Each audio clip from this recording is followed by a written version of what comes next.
सईद आदिल हुसैन शाह, ये वही नौजवान है जो घर का वाहिद कफील था और जिसने गोलियों की परवाह किए बगैर अपने मेहमान सयाहों की हिफाजत की, उनको बचाने के लिए तकदो की और अपनी जान निछावर कर दी।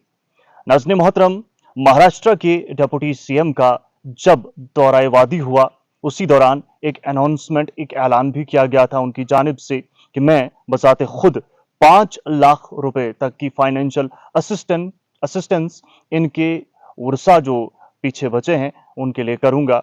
और आपको बताते चलें कि ये उनके हैंड ओवर भी किया गया है अमाउंट। और उस बीच जो है जो वहां के एमएलए हैं, मेंबर ऑफ लेजिस्लेटिव असेंबली, वो भी मौजूद रहे और महाराष्ट्र के डिप्टी सीएम ने वीडियो कॉन्फ्रेंसिंग के जरिए वर्षा से बात भी की, इजहार अफसोस, इजहार गम भी किया।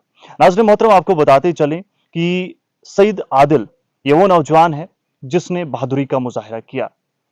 ये वो अटैक था जो शर्मसार कर देने वाला था, लेकिन यहां से आई विटनेसेस की अगर मानी जाए, ये वो लोग हैं जो शाहिदीन हैं, जिन्होंने अपनी आंखों से वो तमाम मनाजिर देखे और उनकी जानिब से जो चीजें बयान की गई वो कुछ अलग थी और जो दिखाने की कोशिश की जा रही है वो कुछ अलग है। और ये चीजें शायद आपने कम देखी हो।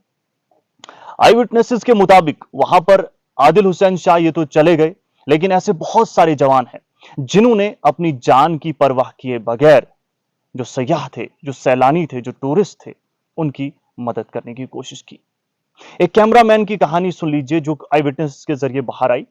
एक कैमरामैन था जिसने जो ही इस तरीके का मामला सुना तो लोगों को बचाने की कोशिश की और इसी बीच वो जख्मी भी हुआ और बाजू में चोट आई है। किसी ने टूरिस्ट को कहीं छुपाने की कोशिश की तो किसी ने कहीं और छुपाने की कोशिश की ताकि कीमती जानें बच पाए। और ये आई विटनेसेस का कहना है। कश्मीरियों ने कश्मीरियत दिखाई, खूबसूरती दिखाई और किस तरीके से उन्होंने अपनी जान की परवाह किए बगैर टूरिस्ट की हिफाजत करने की कोशिश की। ये बहुत सारी चीजें जो है आया हैं और छुपी नहीं है।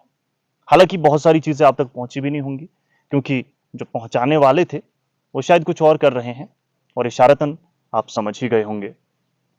तो सईद आदिल हुसैन शाह के जो कि एक घोड़ाबान थे, घोड़ा चलाते थे और अपने घर के वाहिद कफील थे, बड़ी मुश्किल से घर चलाते थे। जाहिर सी बात है, गरीब जो है बड़ी मुश्किल से दिहाड़ी लगाता है और दिहाड़ी लगाने के बाद जो है वो पैसा घर लाता है और सामान घर लाता है, शाम को वो खाया जाता है, 1-2 दिन निकलते हैं, फिर उसी तरीके से जिंदगी आगे चलती है। सुबह घर से निकले थे और घर वालों को बताया था कि मैं जाता हूं और ये भी सुनने को मिला कि शायद रोका भी गया था, लेकिन कहा कि घर कैसे चलेगा और चले गए। लेकिन इस नौजवान को क्या खबर थी कि यही दिन मेरी जिंदगी का आखिरी दिन होने वाला है।